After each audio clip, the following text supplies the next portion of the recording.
Hey, it's Kay. Welcome back to Book Club.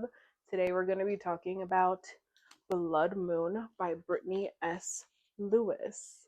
Look at that cover though. She's beautiful. Hmm? Hmm? I went ahead and fan casted the three main characters for this book. So, this is who I fan casted for Mira. This actually worked out perfectly because I already fan casted Bella in the past. So, yeah, this is our Mira. This is our seven, the QB. Mm-mm. And this is Julian. Let's jump right in. Let's start with the prologue. So in the prologue, we meet Mira and her mom. Mira is a child in the prologue, and her mom is telling her a bedtime story. And this is not just any bedtime story. This is lore that will be relevant throughout the entire book. This is the lore from their town in Kansas. So, way back when, there were vampires, immortal creatures that were super bloodthirsty and they were just attacking all the humans. So, to balance out the nature of things, the first werewolf was born, and his name is Adon. And as the vampires continue to travel throughout the world, they make it to North America, they make it to the United States, more werewolves are being born, and they track the vampires to the Midwest. The mom tells Mira that a werewolf was able to track down a vampire and was going to kill her, but they end up creating a treaty or some form of peace between the werewolves and the vampires, and they fall in love. And Mira wants to know the rest of the story. The mom says that she's too young to know the rest, and yeah, she goes to sleep, and that's the end of the prologue. Okay, so this story starts with Mira, and she's now 18 years old. She just graduated high school, and she's figuring out what she wants to do after school. And we find out that the mom has gone missing. She's been gone for the last 5 years or so. Mira believes that her mom had just packed all of her shit and left. And they find her car on the side of the road. Mira believes that her mom basically abandoned her and her father. So we see her deal with the trauma of that throughout the book.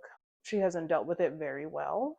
She just graduated and she receives a mysterious acceptance letter to a university called Lakeland Uni, and it's only like an hour away from her hometown.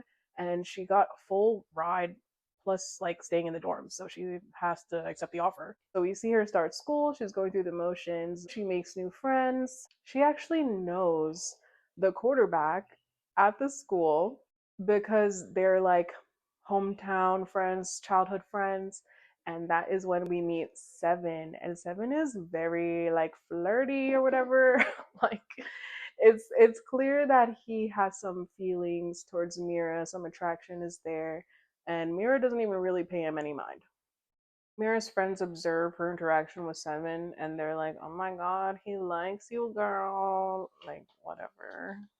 She attends like a orientation first day tour type of situation, and while she's there, her eyes are drawn across the room to this boy that is freaking glaring at her like he hates her. Like, you would think that she had done something to this boy the way that he's staring her down menacingly.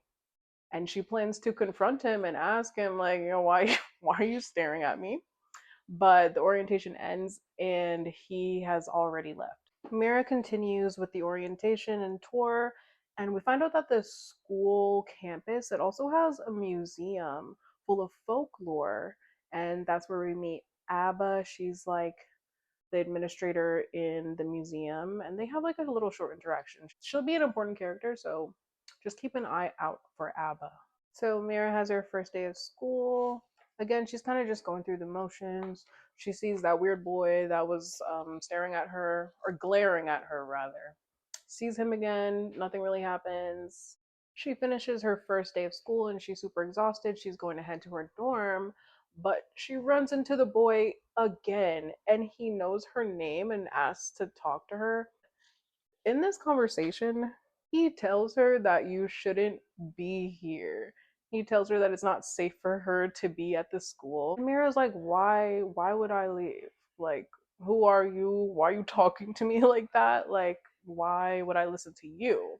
And he's like, you don't know why you shouldn't be here. And she's like, no. And he doesn't even believe her, but that's basically the end of their little confrontation. She doesn't know who he is, she doesn't know his name, she doesn't know nothing, but she knows that he's a weirdo. Mira goes to check her mail and she receives a letter from her mom. Her mom has not reached out to them in the 5 years that she was missing. So this is like crazy news for her. She's like shaking. And the letter basically says that the mom wants to see her and misses her, loves her, but there are unknown forces keeping them apart. She says that she's trying to figure out a way for them to be reunited, and she says that the world is not as it seems. So you need to be careful and trust your intuition. She also gives Mira a family heirloom, and it's like a beautiful opal necklace. The mom also tells Mira that the opal necklace is supposed to be a ward or a protection, so it's really important that she wears it at all times. So the next day, Mira and her friends are at lunch and she sees the weird, mean guy again. And she asks her friends, like, do you guys know who that is? And they tell her that his name is Julian Santos.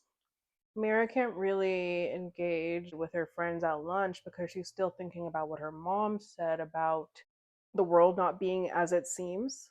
So she's thinking, oh, there's a lot of like folklore about our town. Let me go to the museum with Abba and ask her about it. And really, Abba does not have anything helpful to say. So that's basically it. She bumps into Julian when she leaves the museum and she asked him like, hey, I honestly don't know what you were talking about before. Can you please tell me why I shouldn't be here or why it's not okay for me to be here? And he looks at her necklace and he's like, you really don't know? And she's like, no, I don't know, I really don't. And he's like, seems like you already know. And he walks off. Rudy. Oh gosh, okay. This is when we find out that there have been animal attacks like all over town, close to the school. And they're saying that it could be bears, but they already know that there's no bears within that region of the woods. So they don't actually know what it is that's been attacking all the townsfolk. We also find out that Mira has been calling her dad, but he hasn't been answering. But then he's texting her back saying like, "Oh, you can like reach out to me whenever you want. Like I'm always here for you." And da da da. But then he's not answering the phone, so we're like, "What's going on with the dad?"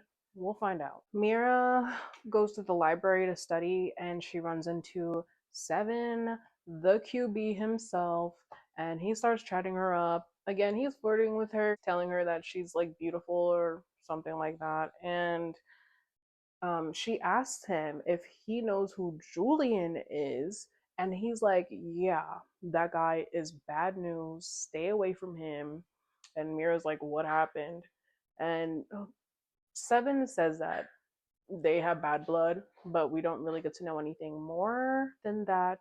So Mira has a class with Julian, and of course they get split up into pairs. And who is Mira's partner? Julian. Yeah. She like starts talking to him as they're paired up and he completely ignores what she's saying to him. He's so fucking rude. She starts asking him about what he told her, why he told her to leave the school, why she's not safe, or if he's afraid of her, because she's really trying to get to the bottom of this. She gets really frustrated with him and she bangs her fist on the table and she's like, what did I do to you? Like, why are you being like that? And this is what he says to her. I want you to see me when I tell you this because I'll only say it once. You did everything. Your miserable existence is my demise. The longer you stay here, the more I hate you. And there's nothing you can do besides leaving that will change that. You have been warned, Mirabella. Do you understand? And then he gets up and he fucking leaves. I tabbed this part of the book, my pink little tab right here.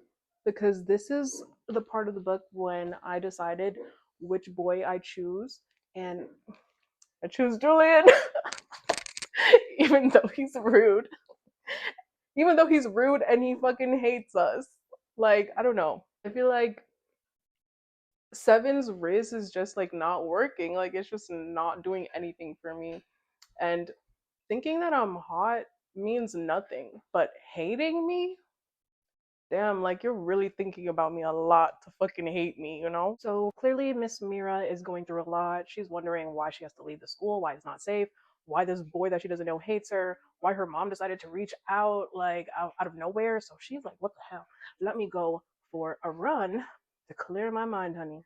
So, despite all the animal attacks that are happening, like relatively close to the school, this girl decides to go into the woods and go for a little hiking run by herself. She like sees something in the distance and she hears rustling and stuff, and she starts to feel very unsafe. And then she hears a blood curdling scream. So she's like, yo, I have to get out of these woods now. She starts running, running, running. She runs herself all the way to the edge of a cliff. Y'all, she slips. Now she's dangling off the side of the cliff trying to hold on to something so she doesn't fall off. And she sees something running towards her. She doesn't know what it is, but she thinks it's like some big burly man running towards her, right? She falls off the cliff like 20 feet at least. And she is saying her goodbyes in her head. Like she's like, oh, this is where I die. Shoot. That sucks. But she doesn't die because somebody catches her at the bottom of the cliff. It's Julian! Julian saved her life. Oh my days. She's like, shoot, so the person that I saw running towards me at the top of the cliff was Julian. So how in the hell did he catch me at the bottom of the cliff?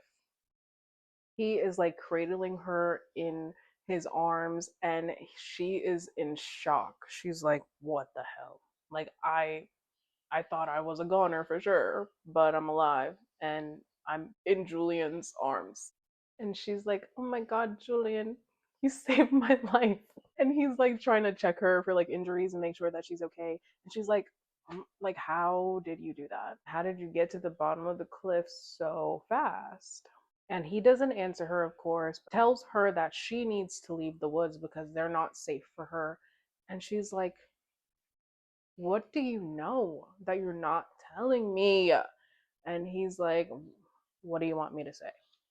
He wants to lead her out of the woods, and she doesn't really want to go with him because she doesn't really trust him, even though he just saved her life. But still, like, he said that he hated her during their last interaction. So she starts questioning him, and again, he's being extremely elusive. And she's like confused. Like, don't you think that I deserve answers? And he's like, okay, I do think that you deserve some answers, okay? But I am bound by oath not to tell you. They leave the woods and she's just thinking like, what is it that he's bound by oath not to share?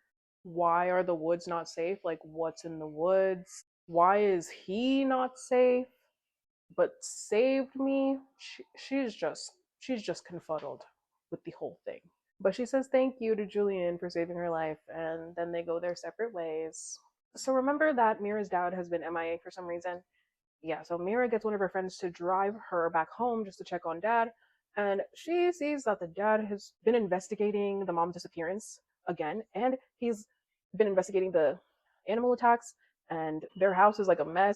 He's kind of making himself look like a madman. Like there are just pictures and news clippings all over the walls with like those red lines connecting things.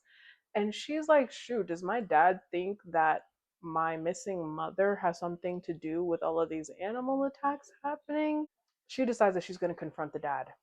Her and her friends end up going to one of the football games at the school. During halftime at the game, she runs into Julian and he smiles at her and says hi.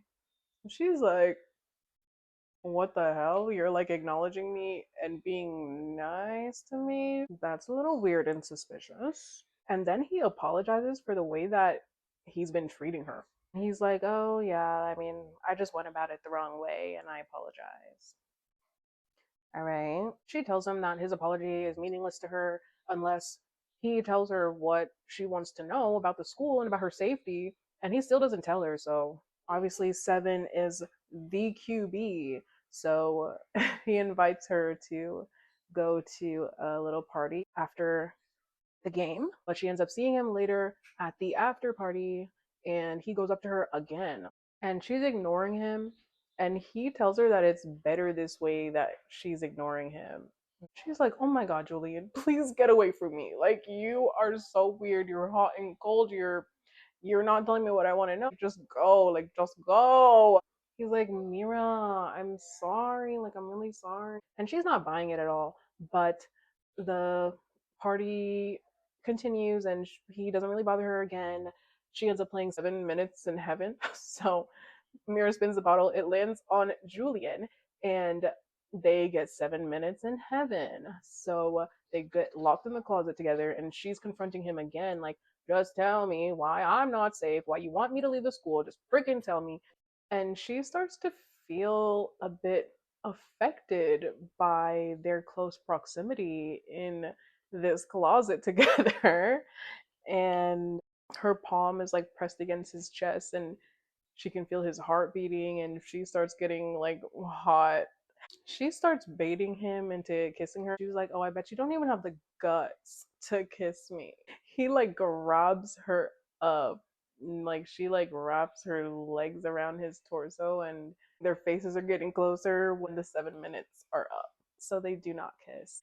She goes outside on like the balcony or whatever to cool off, and he comes out there and kisses her. What the fuck? She said that he kissed me like he was trying to create a dent in the universe. Like he was trying to memorize the way I tasted for years after this. Like he ached for me as much as I ached for him. She's kind of confused by the kiss too, because she's like, oh my God, I hate him. And he hates me. But damn, it's a good kiss. She goes back inside and she's hanging out with her friends, and her friend is like, girl, like, are you in love with two boys right now? Referring to Seven and Julian. And she's like, hell no. The girls have a lovely night, and Mira gets pissed. Julian drives her home and like tucks her in and shit. He whispers something to her before she falls asleep again, and she doesn't remember what he said until the morning, but he says, I'm sorry. Do we forgive him, guys? Do you forgive him? I don't know. Everything is still just way too sus at the moment. Why is he suddenly nice? Why? Why is he suddenly nice? Mira finally confronts her dad about what he was doing in the house with the investigation and stuff, and like what he's been able to uncover about the mom's disappearance and about the attacks. He he really doesn't have any information for us. He says that he thinks that the mom was trying to cover something up, but he doesn't know what. uh, he's kind of a useless character. So Mira is kind of distraught about this. She's frustrated. She thinks her dad's not telling her everything that he knows, and so she goes back to campus. Mira has class again, and Julian sits right next to her, and he's like, why can't I sit here? She again tells him like, yeah, we're definitely not friends. Like you're not telling me things, and he says, if you are able to guess, then I'll tell you. I'll tell you if you're right or wrong. And she starts to think about it. She's like, something definitely magical is afoot because this guy saved me from falling off a cliff. He can hear me from far away. He is super fast, super strong. So what is he? He asks to walk her to her next class. And she's like, why would you walk me to class? She doesn't really know how to feel about it because it's just random. I mean, they kiss, so maybe it's not that random, but she relents and he walks her to class. Mira tells him that she doesn't trust him. And Julian says that she shouldn't trust him because he's not a good guy. She asked him how he saved her in the woods when she fell off the cliff, and he said that he had jumped from the top of the cliff to the bottom and caught her. And she was like, bro, how did you do that? And he's like, oh, my bones are just super strong. Yeah, then she has to go to class, and when she leaves class, he's They're outside of her class waiting for her to walk her to her next class. They're walking together, and she thanks him for making sure that she got home safe after the party the other night. And he says, yeah, I mean, hopefully one day you'll give me the benefit of the doubt. And she was like, maybe. While she's walking with Julian, they run into Seven, and Seven is like, hey, Mira, like, what's good? We should hang out later. And she's like, yeah, like, let's hang out. And when Seven walks away from them, he like shoulder checks Julian. And Julian's like, watch where you're going. Mira like goes to step in between them, and Julian like kind of moves her out of the way. And Seven's like, don't touch her. And Julian's like a little bit too late for that, buddy. Seven pushes him. So they're about to start brawling, but Seven's friends come and get him. And Mira's standing there with Julian, like, yo, what the fuck was that? That was really not okay. And she walks away from Julian. She gets back to her dorm later that night, and Seven left flowers for her at her dorm and wrote him a little note, like, oh, I'm really sorry about earlier. At this point, Mira is feeling a little bit of something for both of them, but ultimately she's only friends with Seven. She's not friends with Julian, so it's kind of whatever to her at this point. She's way more concerned about like what's going on and why she's not safe, and the issue with her mom is still like at the forefront of her mind. So a day or so passes. She's still wondering like what's up with Julian, like whatever he's oath bound not to tell me, I want to know what it is. So she goes and steals a book from the folklore museum. And as she's going back home, she runs into Seven, and Seven apologizes and says that like, he didn't mean to scare her and he doesn't want her to be scared of him. And he ends up asking her to homecoming, which is in a couple weeks. Guys, tell me if your uni had homecoming, because I swear to God, like that is not something that happens in college. I've never heard of anyone's college having a homecoming dance, but she agrees to go to homecoming because he's cute and he's nice. So the next day she's on campus, and of course she runs into Julian again, and Julian apologizes for what happened with Seven. He buys her coffee as an apology. Julian tells her that he was in the woods that day because he was tracking something by scent. So he's revealing to her that he has a very strong sense of smell. So she's taking that into consideration. He walks her to class, and before he leaves, he asks her to have lunch with him, and she agrees. She goes to lunch with Julian and asks him if he's dangerous, and he said, yeah, I'm real dangerous. She asks if he could fly, if he could read minds, and he says no, but he does say that he has really, really strong hearing. Julian walks her to her next class, and she's still just thinking about him, like thinking, what's going on? Like, what can he not tell me? And she comes to the conclusion that he is a werewolf. So she leaves class and he's outside waiting for her, and she walks up to him and he asks her, like, what do you think I am, Mira? I want to hear you say it. I want to make sure we're on the same page here. She tells him that she thinks that he's a werewolf, and he confirms it. And not only does he verbally confirm it, he's like, here, come with me.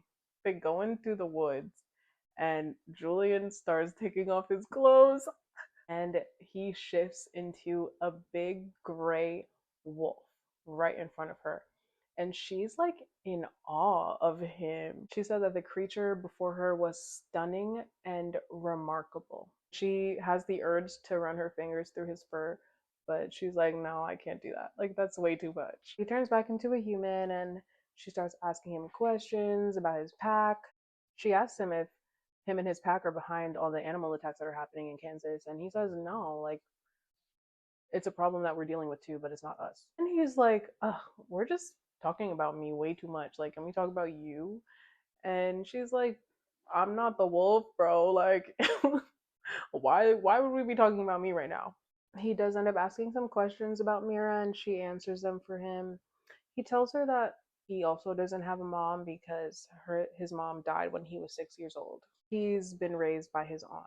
He tells her that he never knew his dad. And that's basically the end of the conversation. She is sitting in her dorm by herself and she's like, shoot, if Julian is a werewolf and werewolves are real, that must mean that vampires are also freaking real.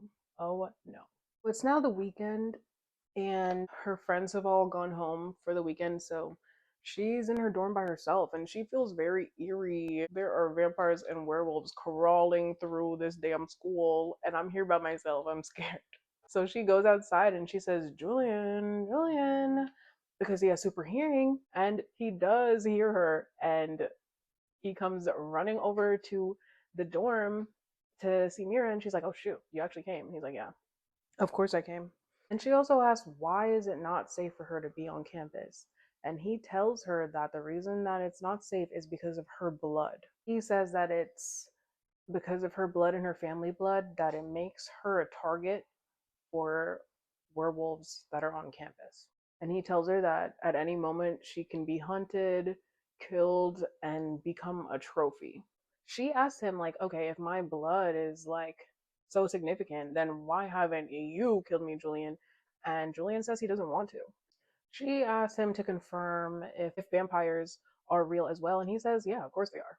Like, duh. And she asks if the vampires are going to be a threat to her life as well, and he says, well, yeah, probably they will. He says, let's go inside because we shouldn't be out here. It's late. And she says, can we go to your dorm? She doesn't want to be alone in her dorm room. And he says, yeah, come on. So, does this make us friends? And she says, maybe. She kind of asks him more about being a wolf, and he shares that he has the power to influence people. He's like persuasive. He has this power, not all wolves do. She asked him if he's ever tried to use this power on her, and he says that he definitely has, but it's never worked. They're in his dorm room, and he makes her tea, and they watch a movie, and she falls asleep on his bed. They end up cuddling all night into the morning in his freaking bed. Period. Yes. So now it's Saturday, and she wakes up in the morning. She sneaks out of his dorm and she goes about her day. And that night, she goes back to Julian's dorm and he hears her outside of his door, so he lets her in. And they leave campus together to go out to dinner. They listen to Paramore in the car. He asks her more about herself and they just get to know each other a lot more. He asks her what her darkest, deepest fear is, and she tells him that she fears that she's unlovable because she's like, if my own mom can just walk out on me and abandon me, then how lovable can I really be? And girl, damn. Me too, girl. Me too. And Julian tells her, I cannot fathom a universe where someone like you could ever be unlovable. So, sweetie. Julian tells her that his deepest fear is that he might be a monster. It's like the beast inside me, what it's capable of, what I'm destined to be, what I can do. Like, I'm just scared that it makes me a monster. And she tries to reassure him also. She gets a text from Seven while they're still out together, and she's like, should I even answer? Like, this is a bit of an awkward situation because I'm with Julian right now and we're low-key on a date, but then I also have a date to homecoming with Seven, and she doesn't really know what to do about it. And they go back to his dorm and he's saying that he wants to sleep on the couch, and she's like, well, why would you sleep on the couch? Like, we already slept in the same bed literally last night. Like, it's fine. So they share a bed again. While they're in bed, they have a little bit of pillow talk, and she's like, oh, thank you for being my friend and keeping me company this weekend while I'm alone. And he said, this has been one of the best weekends that I've had in like forever. And she says, Julian, do you still hate me? He's like, oh, I'm not really sure how I feel about you. And I think that's very fair because I'm not sure how I feel about you either, Julian. And while she's trying to fall asleep, she gets low-key kind of horny because Julian's right there and he's hot as shit, and like she doesn't really know how to feel being next to him in the bed. But eventually she falls asleep. So they wake up the next morning, they go to breakfast, they hang out a little bit, and eventually they part ways. The week goes on. Mira doesn't see Julian for like the whole week, so she's like, "What the heck?" She like goes outside and like calls his name to see if he'll come, and he never came. Eventually, she does run into Julian, and she's like, "What? Where have you been?" He says that he's been dealing with some family issues, and he's gonna be gone for the weekend. And she's like, "Okay, but you're gonna miss homecoming." And he's like, "I don't care about homecoming." And she's like, "Oh, okay. Would you come to homecoming if you had a date?" And he's like, "I don't know. Like, are you asking me to homecoming?" And she's like, "Oh no, I actually have a date to homecoming already. I'm going to homecoming with Seven." And he is so butthurt that she is going to the homecoming dance with Seven. She's like slightly confused by the fact that he was hurt by that, because she's like, "Oh, we're just friends." But he's like, "Okay, well, see you around." So we're finally at the homecoming dance. She goes with Seven, and they're having a great time. She goes to sit down at the table, and when she looks up from her phone, Julian is at the dance. And so she's talking to him, and she's like, "Oh, I don't think it's okay that you just like told me all this information and then left for the whole week after that. I'm a little bit hurt by that." And he's like, like, "I'm sorry, but my hands were tied. Like, I had shit that I had to deal with." He's overwhelmed by like what's expected of him, and he doesn't really know what to do. He's drowning in his responsibilities.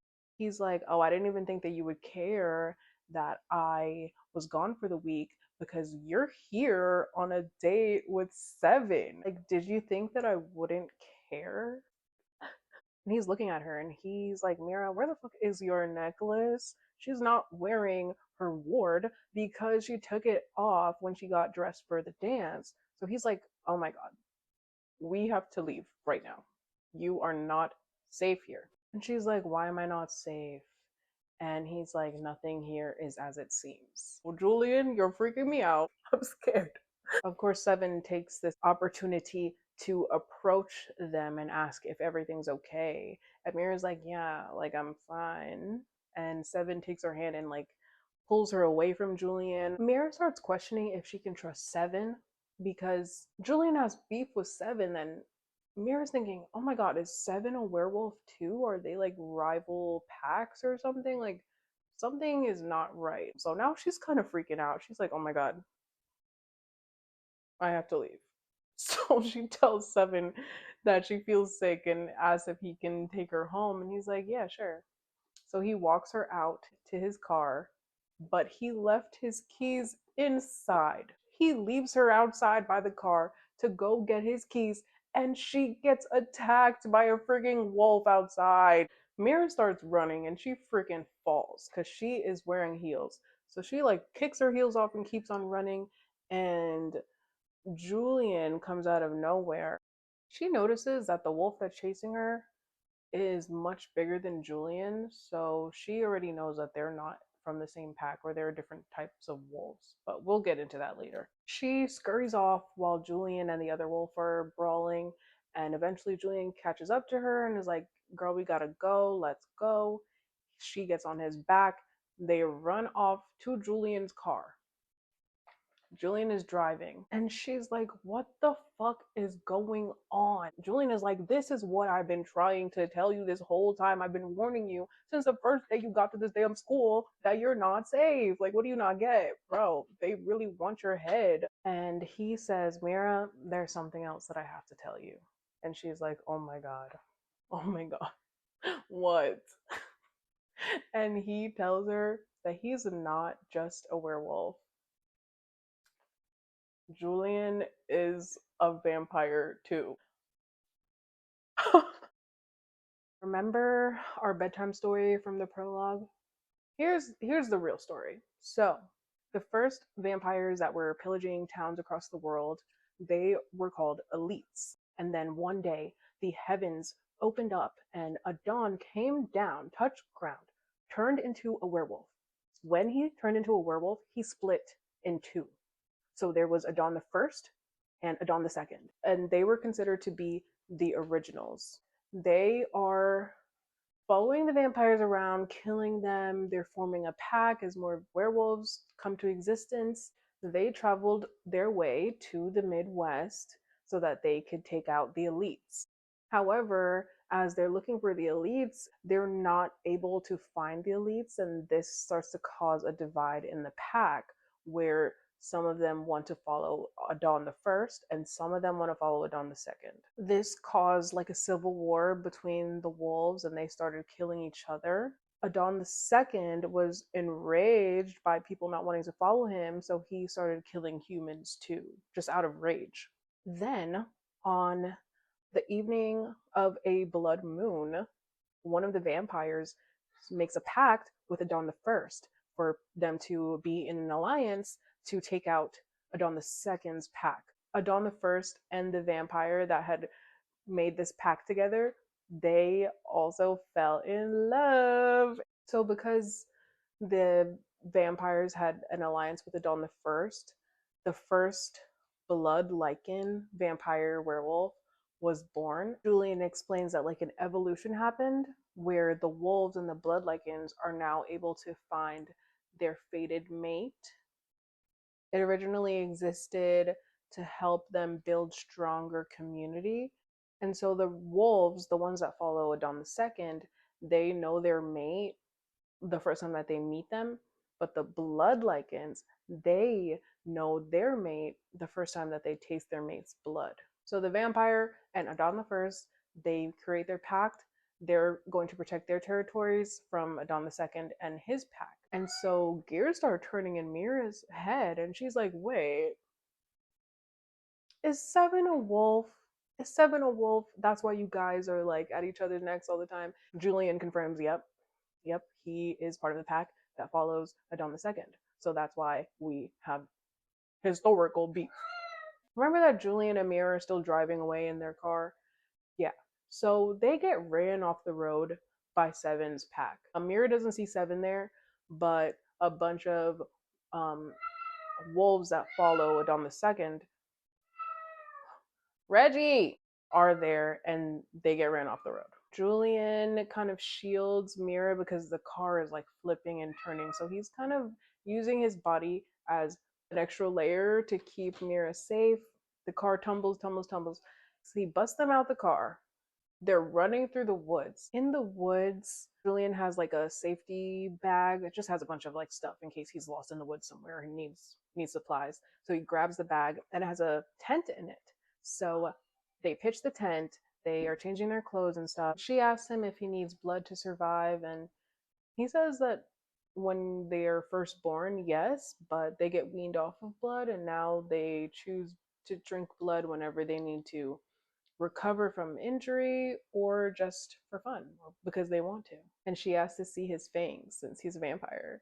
And he shows her his little fangs. Mira asks to know more about the lore between the blood lichens and the vampires and the wolves. Julian tells her that the pact between the vampires and the blood lichens did not last long because after years of peace between the vampires and the blood lichens, a coven of vampires betrayed the wolves and told the elites where the wolves were, and the elites attacked all of the blood lichens. So that caused a war between the vampires, the blood lichens, and there's already a war between the blood lichens and the wolves. So it's just the three of them, they do not go together at all. Mira offers to help Julian change his shirt because his arm is broken. It's like dangling off of his torso. So she like rips his shirt open and she like observes like all the muscles in his torso and she's like, "Oh, Jesus."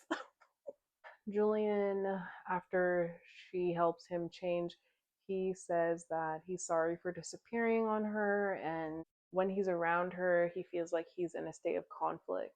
He says, being near you, I realize that I've grown to like you against reason, against peace, against every inherent fiber in my being telling me not to. Everything about you is so addicting, and for once, I want to give in to that. He takes her hand and kisses her knuckles. Do you feel the same way that I feel about you? And she says, yes. And they freaking kiss again. They break off their kiss, and Mira says, I want you to drink my blood. You're literally broken in pieces for trying to save me from the car crash, and I want you to heal so that we can leave. So he's like, are you sure you want me to drink from you? And she's like, I'm sure. I'm freaking sure. Like, I'm 100% sure. So his bite has venom. So when he bites her, she starts feeling really good. Like, she feels like she's on cloud nine. And she's like, yeah, keep on going. Like, don't stop. So he bites her again and he like pulls himself back and she's like, do it again. And he's like, no, I can't. Like, come on. She passes out. When she wakes up, Julian tells her that she has to run now and that they cannot be seen together. So we know that shit's about to go down. Someone's found them, whatever. So he literally pushes her ass out of the tent and she starts running through the woods, disoriented by herself. The blood lichens, the rest of Julian's pack surrounds her and shoots her with a tranquilizer. So she's like out. She's out cold. They take her to a cell where she comes to, and she's like, oh my god, Julian just fucking betrayed me. Someone is like on the other side of the cell, like kind of fucking with her. So she's taken out of the cell, they bathe her, and they take her to this room where a bunch of like the blood lichens are all surrounding her and wearing like robes and stuff. And Julian is there, bro. And you won't believe who else is there. Freaking ABBA from the folklore museum is there, and she's like running this shit. Like, this is like her pack. Like, they all listen to her. So they tell her that she's about to take place in something called a blood ritual, and it's blood for blood. And Mira's like, blood for blood? Like, what are you talking about? I didn't do anything. I didn't even know that this shit fucking existed. What do you mean blood for blood? They tell her that her mother killed a woman named Elena. One of the blood lichens tells her that Elena is a direct descendant of Adon the First, and she's also Julian's mom.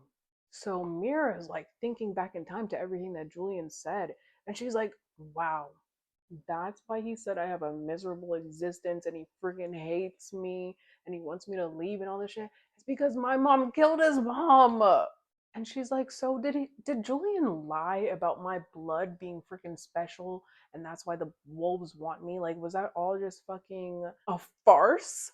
And she tells her that her blood is not special, but it is rare because she is a damper, which means that she is half human and half vampire.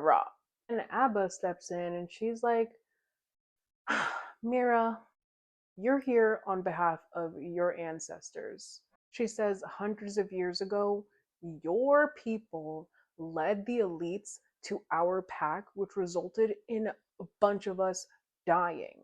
Abba tells her that she is the last descendant of the coven of vampires that had betrayed the wolves after their pact was made. So her blood is special because she belongs to that coven. And in her head, she puts two and two together that her mom was a vampire, yes. And Abba tells her that she'll spare Mira's life if Mira tells her where her mom is. And Mira says, girl, you tell me where that bitch is. I don't fucking know. Abba's like, okay, so you're dead.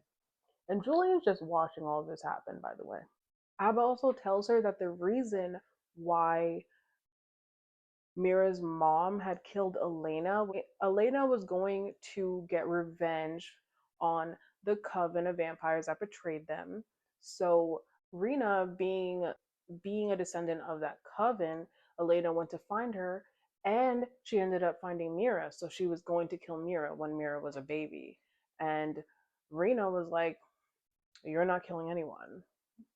And Rena killed Elena. So anyway, the blood ritual commences, and all the blood lichens are saying "blood for blood, blood for blood."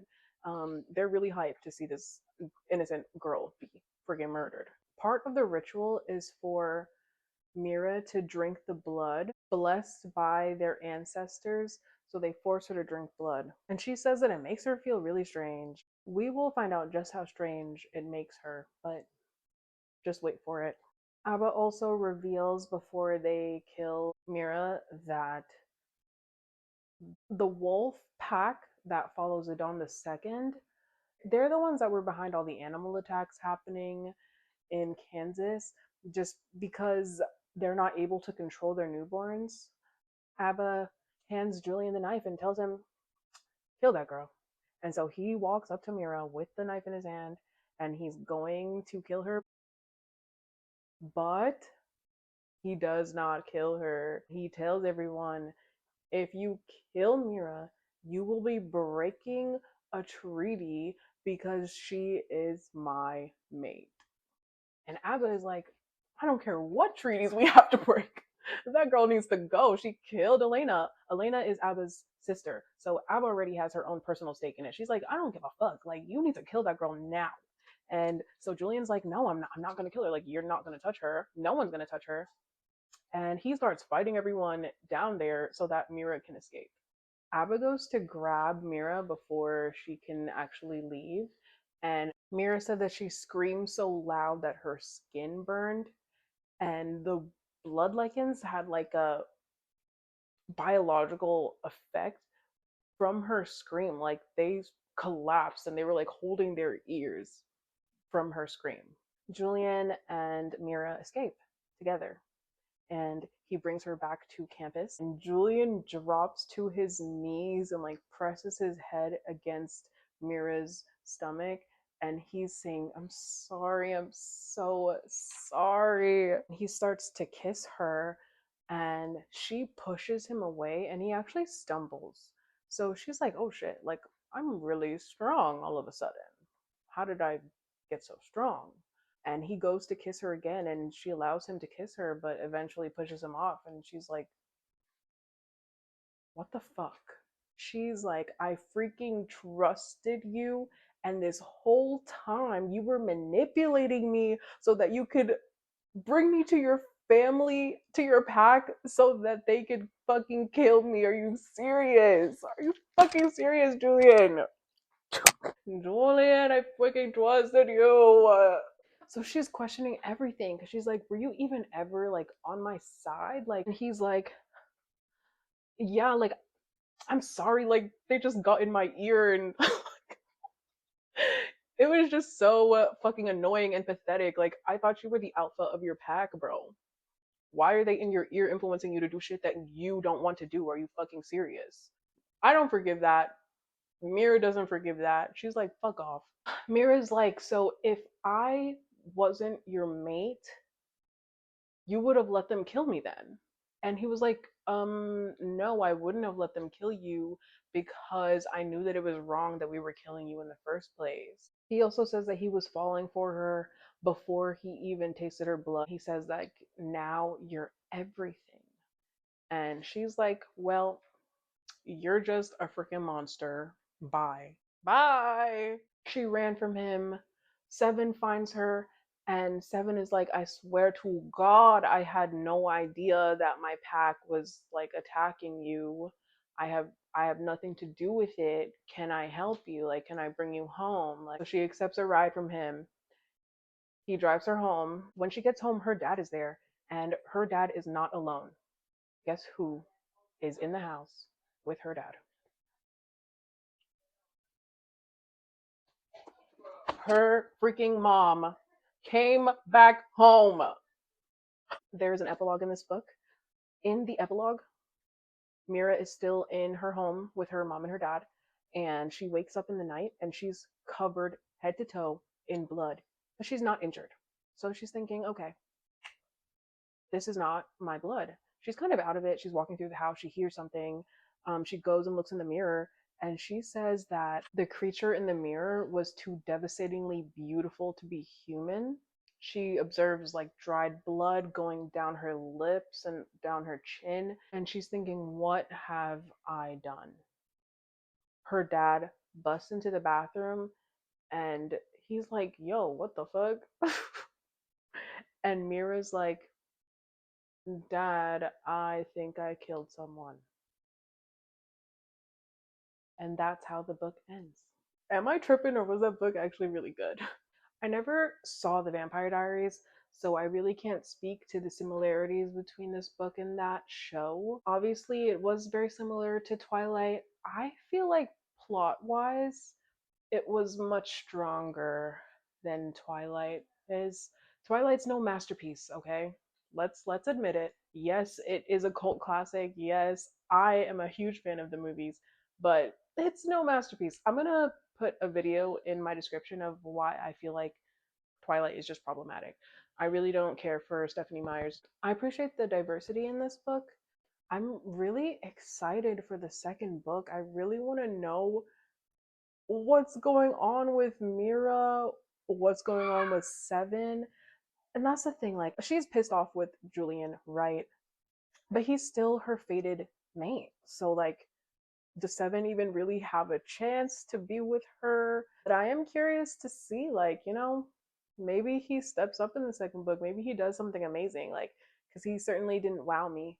And Julian, oh my God, Julian. Oh my God, Julian, the betrayal of it all. He has a lot of making up to do. He's gonna have to pull a miracle in the second book.